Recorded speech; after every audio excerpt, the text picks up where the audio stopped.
Assalamualaikum!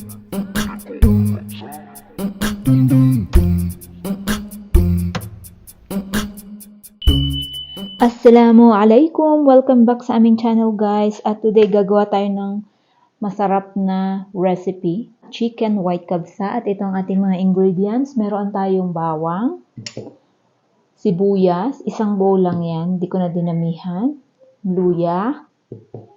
At itong ating mga ingredients, cumin, cardamom, cloves, cinnamon, bay leaf, at saka paminta. Okay, meron din tayong sili. At ito, para mamaya, pang toppings natin sa kanin. At ayan, may binukod din akong cardamom at cloves. Dahon ng celery. Okay, at meron tayong 3 pirasong hita ng manok. At yun guys, syempre bago natin umpisahan ng lahat, ay mag-umpisa muna tayo sa bigas. Ayan.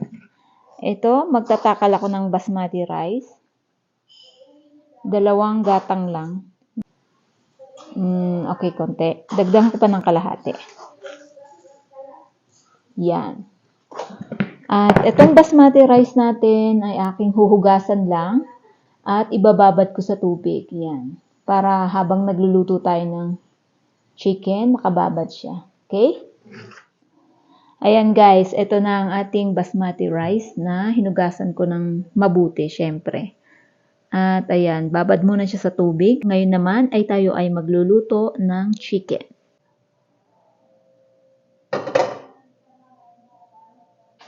Ayan na guys, buksan lang natin ang kalan. Ayan, hinaan lang natin ang apoy. Okay. Painit-initin lang natin itong kaldero. Ayan, mainit-init na yung ating kaldero. Maglalagay na ako ng mantika. Bismillah.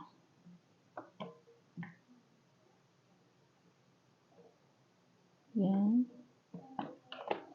Pagkatapos, ay gigisahin na natin itong ating mga ingredients. Ayan, ito na ilalagay na natin. Itong paminta, cumin, cardamom, bay leaves, cloves, at saka cinnamon. Bismillah.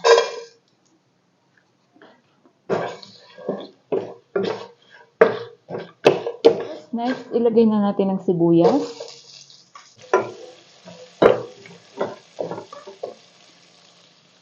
Ito yung bawang.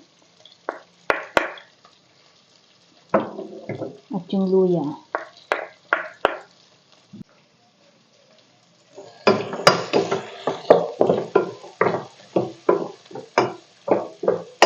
Gisa-gisahin lang natin ito na medyo mag-golden brown.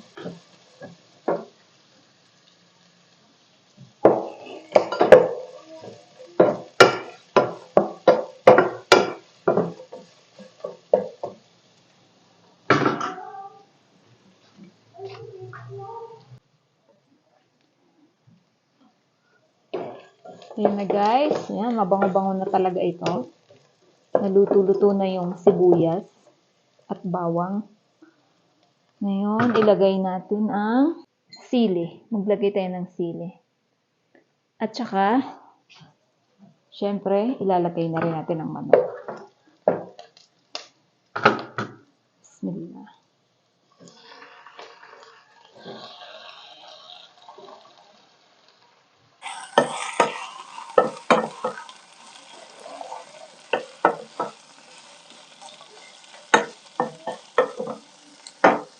Tayo ay maglalagay ng paminta. Okay, madami-dami yan. Asin. Kailangan nating damihan ng asin. Dahil maglalagay tayo ng tubig o ng sabaw.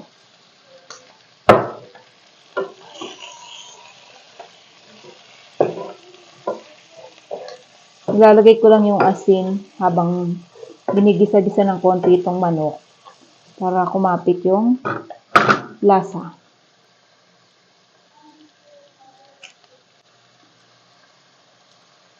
Okay.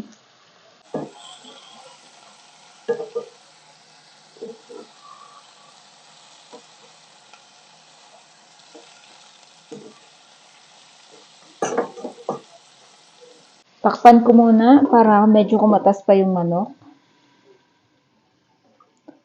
Tignan na natin. Diba? Oh, mashallah, mashallah. Talaga man. Nagju-juicy-juicy ang ating chicken. Okay, hindi ko na ito hahalo-haluin ang gusto. Ngayon ay maglalagay na tayo ng sabaw. Is 2 cups.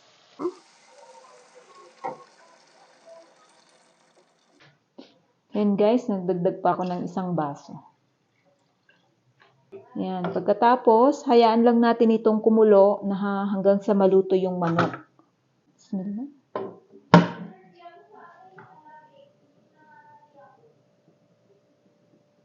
Tignan na natin ang ating pinakukulo ang manok. Ay, mashallah. Luto na ito. Okay, patayin ko na. Tapos, ilalagay ko muna yung manok sa isang lagayan, sa isang plato. Isa-set aside ko. Ayan ang ating manok. Itong sabaw naman ay sasalain natin dahil ito ang ating isasabaw sa ating basmati rice. Bismillah.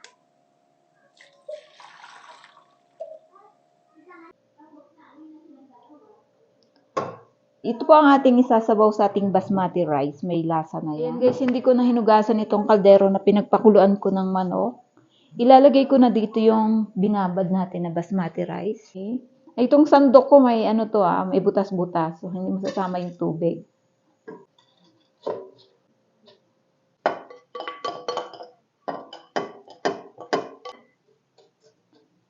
Okay.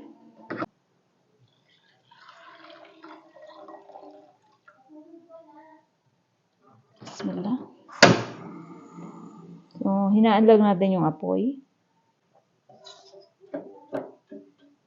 Tapos, takpan na natin at check natin mamaya pagka luto-luto. Habang inaantay natin maluto yung ating basmati rice.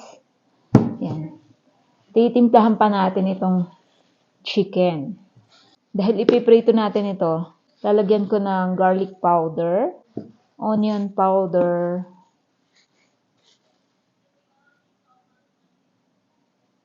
yan guys, onion powder. Pagkatapos, roasted spices seasoning. Oh, yan. So, hindi pa dyan nagtatapos yung ating chicken, di ba? May timpla pa siya. At ipiprito natin.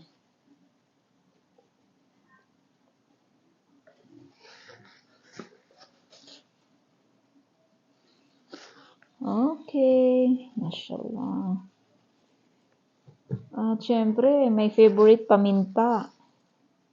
Hindi mawawala. Ang paborito kong paminta. Kumbaga saglit na pagprito lang ang gagawin natin dito. Pero ayan, tinimplahan natin para kumapit ang lasa dito sa manok. Okay. Ngayon naman, check natin itong ating basmati. Wow, mashallah. May sabaw pa. At maglalagay ako ng pasas, yung cloves, at saka cardamom. Bismillah. Yan. Favorite ko itong pasas. Yan, raisins. Oh, malapit nang maluto ang ating basmati. Sakto itong sabaw niya. Yan. Siya nga pala guys, pag magluto ng basmati, medyo matakaw to sa sabaw. Pag kinulang ng sabaw, pwede man kayo magdagdag. Ayan. Hindi ko nabubuksan hanggang sa maluto. Okay. Ngayon guys, tignan na natin itong kanin. In na. Mashallah. Okay. Yan. May kunti-kunti pa siyang sabaw. Antayin lang nating matuyo itong sabaw. May konti-konti pang sabaw. Okay, may sabaw pa na kaunti. Patuin lang natin yung sabaw at pagkatapos ay luto na. Ngayon guys, check natin ulit itong kanin. Oh, mashallah. Ayan, wala na. Wala nang sabaw ang ating rice.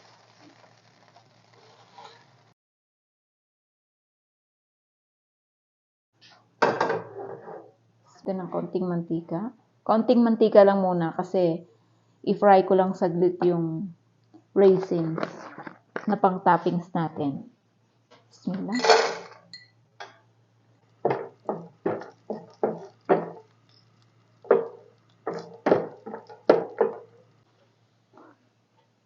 Okay. Ito pang toppings. At maglalagay na ulit ako ng mantika. Para ang ipirito naman natin dito yung bismillah. Chicken. Yan, konti lang din kasi halos ibabaw lang din yung ipiprito natin, guys. Kasi luto na yung loob ng chicken. Bismillah. Wow!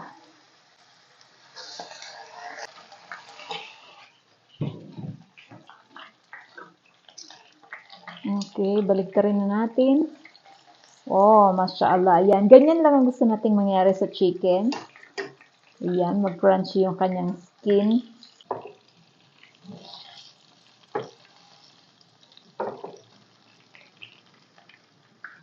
Okay.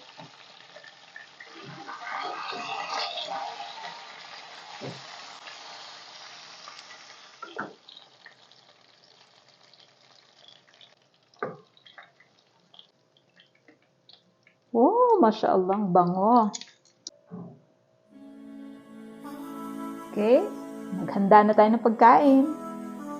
Ayan na guys, maglalagay na tayo ng kanin.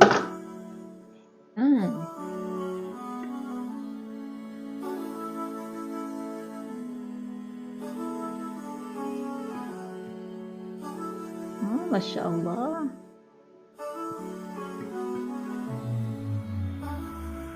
Ay, maglagay tayo ng toppings natin.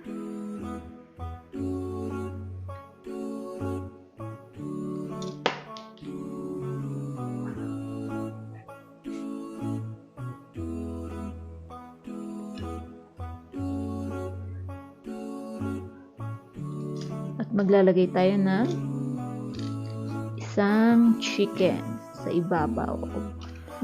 Isang serving lang ito guys, pang isang tao lang. Lagyan natin ng sili, ang ating celery leaves dahon ng celery. Ayan, mashallah. Mabango, nakakaganang kumain talaga. Oh. Mashallah, ito na guys ang ating pang lunch, pang dinner. O, diba? Mashallah, ang bango-bango. Yan, simpleng kabsa lang yan, simple. O, diba? Simple pa yan. Hanggang dito na lang guys. Maraming salamat sa inyong panonood. At kung bago kayo dito sa aming channel, huwag niyo kalimutang mag-subscribe, like, at share. I-click nyo na rin ang notification bell para updated kayo sa bago naming upload. Yun lang. Ma'asalama. Syukran.